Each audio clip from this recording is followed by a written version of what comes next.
the new currency as in the context of for the ECOWAS region or the AU being contemplated?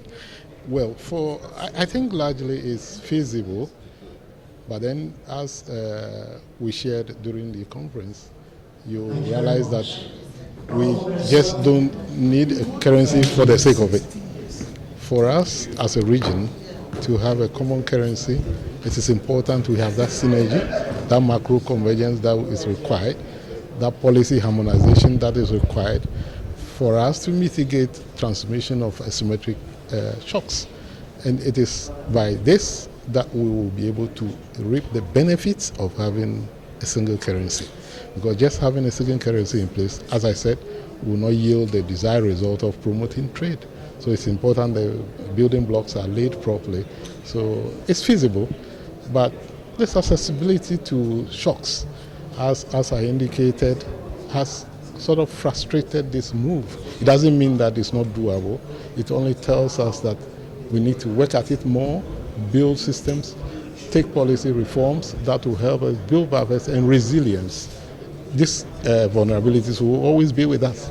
But if we are able to put deliberate policies in place that makes us to stand some of these shocks, we'll be getting there shorter than we might even think.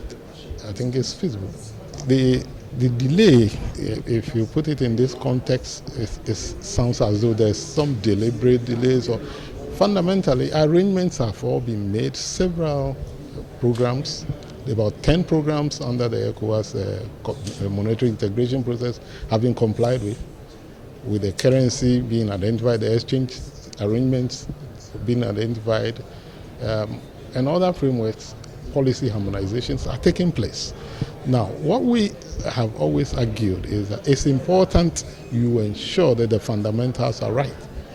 We harmonize our systems and we are sort of speaking the same economic issue in terms of convergence before it is done. So we will not stop, the authorities will not stop at ensuring that we have a harmonized system, we have a stable macroeconomic environment before certain things are done, like introducing a currency. So exactly where we are.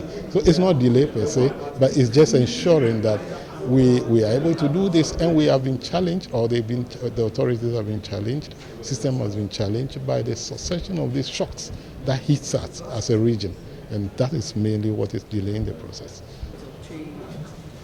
No, having a single currency as a region definitely is the best way of promoting trade. It facilitates trade. First, by eliminating the need for a third currency. If we are able to eliminate the need for foreign exchange market, you can imagine the cost, that exchange cost, that would be removed. The EU puts this roughly around 0.25% to 0.5% of GDP, and that's huge for our African continent. If we can have a single currency in which we trade. So these are some of the benefits that will yield. It will enable people to specialize in where they have comparative advantage and do what they are good at, and exchange with people or goods made elsewhere efficiently. So all this will help in mitigating, and our systems, transportation, statistical measures and fiscal arrangements will be harmonized. That will also mean that we'll be seeing some efficiency transmitting into real activities and the real sector.